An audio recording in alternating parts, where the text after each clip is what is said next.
السلام علیکم دوستو، آج کی ویڈیو میں بات کریں گے حضرت آدم و حوا علیہ السلام کے خلاف ابلیس کی چال۔ ایک بات یاد رکھیے کہ حضرت آدم علیہ السلام اور حضرت اماں حوا علیہ السلام پیدائش کے بعد جنت میں رہتے تھے۔ جنتی لباس تھا، جنت کے کھانے تھے، سب کچھ جنت میں ہی تھا۔ جنت سے نکالے گئے کس طرح، یہ سارا کچھ آج کی ویڈیو میں ہم ڈسکس کریں گے۔ اگر آپ لوگوں نے چینل سبسکرائب نہیں کیا تو میری گزارش ہے کہ چینل کو ضرور سبسکرائب کر لیں۔ بسم اللہ الرحمن الرحیم۔ جب ابلیس نے یہ دیکھا کہ اللہ تعالیٰ نے حضرت آدم علیہ السلام اور حضرت اماں حوا علیہ السلام کو عزت دیتے ہوئے انہیں جنت میں رہنے کا حکم دے دیا ہے تو حسد کی آگ میں جل گیا اور انسان دشمنی کا عملی مظاہرہ کرتے ہوئے انہیں جنت سے نکلوانے کے لیے چال چلنے لگا۔ وہ بڑا ہمدرد بن کر حضرت آدم و حوا علیہ السلام کے پاس آ کر کہنے لگا کہ تمہیں معلوم نہیں کہ اس درخت کے قریب جانے سے تمہیں کیوں روکا گیا ہے؟ میں تمہیں ایک راز کی بات بتاتا ہوں۔ اللہ تعالیٰ نے تمہیں اس درخت کے پاس جانے سے اس لیے روکا ہے کہ اگر تم اس کا پھل کھا لو گے تو فرشتے بن جاؤ گے یا پھر ہمیشہ کے لیے جنت کی زندگی پا لو گے۔ یہ ابلیس نے حضرت آدم علیہ السلام اور حضرت حوا علیہ السلام کو کہا۔ قرآن مجید میں ارشاد ہے، تمہارے رب نے تو تم کو اس درخت کا پھل کھانے سے صرف اس لیے منع کیا ہے کہ تم فرشتے نہ بن جاؤ یا ہمیشہ زندہ رہنے والوں میں سے نہ ہو جاؤ۔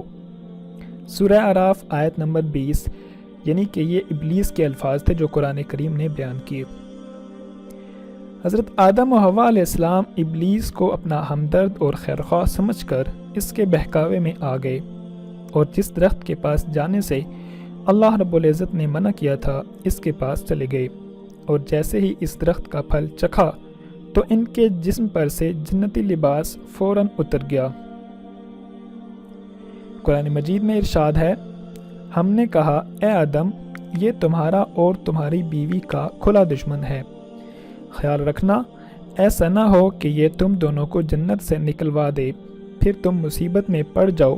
یہاں تو تمہیں آرام ہے، نہ تمہیں بھوک ستاتی ہے، نہ تم برہنہ رہتے ہو، نہ تمہیں پیاس لگتی ہے اور نہ ہی دھوپ ستاتی ہے۔ سورہ طٰہٰ آیت 117 سے 119۔ حضرت آدم اور حوا علیہ السلام جنت میں آرام اور سکون سے رہنے لگے اور شیطان انہیں بہکانے کے لیے مسلسل ان کا پیچھا کرتا رہا۔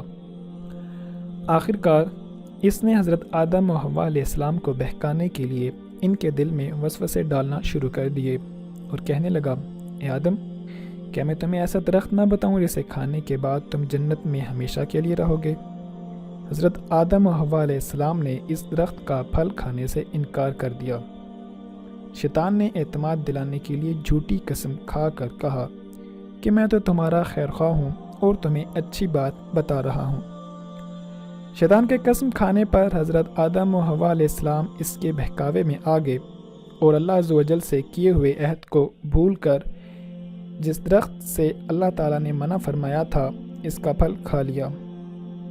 حضرت آدم علیہ السلام اور حضرت حوا علیہ السلام نے جیسے ہی ممنوع درخت کا پھل چکھا تو ان کا جنتی لباس جسم پر سے اتر گیا اور وہ شرم کے مارے اپنے ستر کو چھپانے کے لیے جنت کے درختوں کے پتے اپنے اوپر چپکانے لگے۔ قرآن مجید میں ارشاد ہے، پھر شیطان نے ان دونوں کے دلوں میں وسوسہ ڈالا تاکہ ان کی شرمگاہیں جو ایک دوسرے سے پوشیدہ تھی دونوں کے سامنے بے پردہ کر دے، اور کہنے لگا، تمہارے رب نے تو تم کو اس درخت سے صرف اس لیے منع کیا ہے کہ کہیں تم فرشتے نہ بن جاؤ یا ہمیشہ زندہ رہنے والوں میں سے نہ ہو جاؤ۔ شیطان نے دونوں کے سامنے اللہ کی قسم کھائی کہ یقین جانو میں تم دونوں کا سچا خیرخواہ ہوں۔ چنانچہ شیطان نے ان دونوں کو دھوکہ دے کر اپنے جال میں پھنسا لیا۔ پھر جب ان دونوں نے درخت کا پھل چکھا تو دونوں کی شرمگاہیں ایک دوسرے کے سامنے بے پردہ ہو گئی اور دونوں اپنی شرمگاہوں کو جنت کے پتوں سے ڈھانپنے لگے۔ اور ان کے رب نے ان کو آواز دی، کیا میں نے تم دونوں کو اس درخت سے منع نہیں کیا تھا، اور یہ نہیں کہا تھا کہ شیطان تمہارا کھلا دشمن ہے؟ سورہ اعراف، اس کی آیات ہیں 20 سے 22، ترجمہ آپ دیکھ سکتے ہیں۔ جب حضرت آدم و حوا علیہ السلام نے ابلیس کے بہکاوے میں آ کر ممنوعہ درخت کا پھل کھا لیا تو ان کے جنتی لباس اتر گئے، اور اللہ عز و جل نے انہیں زمین پر اترنے کا حکم دے دیا، اور ساتھ ہی ابلیس کو بھی زمین پر اتار دیا۔ حضرت آدم علیہ السلام کو اس بات سے آگاہ کر دیا کہ جس طرح شیطان نے تمہیں بہکا کر جنت سے نکلوایا ہے، اسی طرح یہ دنیا میں بھی تمہیں بہکانے کی بھرپور کوشش کرے گا تاکہ تم دوبارہ جنت میں داخل نہ ہو سکو، لہٰذا اپنے آپ کو اس کی چال سے بچانے کی بھرپور کوشش کرو۔ فرمان الہی ہے، تم سب اسی حالت میں زمین پر اتر جاؤ، تم ایک دوسرے کے دشمن ہوگے، یعنی شیطان اور انسان، اور تمہارے لیے زمین میں رہنے کی جگہ ہے اور ایک مقررہ وقت تک فائدہ اٹھانے کا موقع ہے۔ سورہ اعراف، آیت نمبر 24۔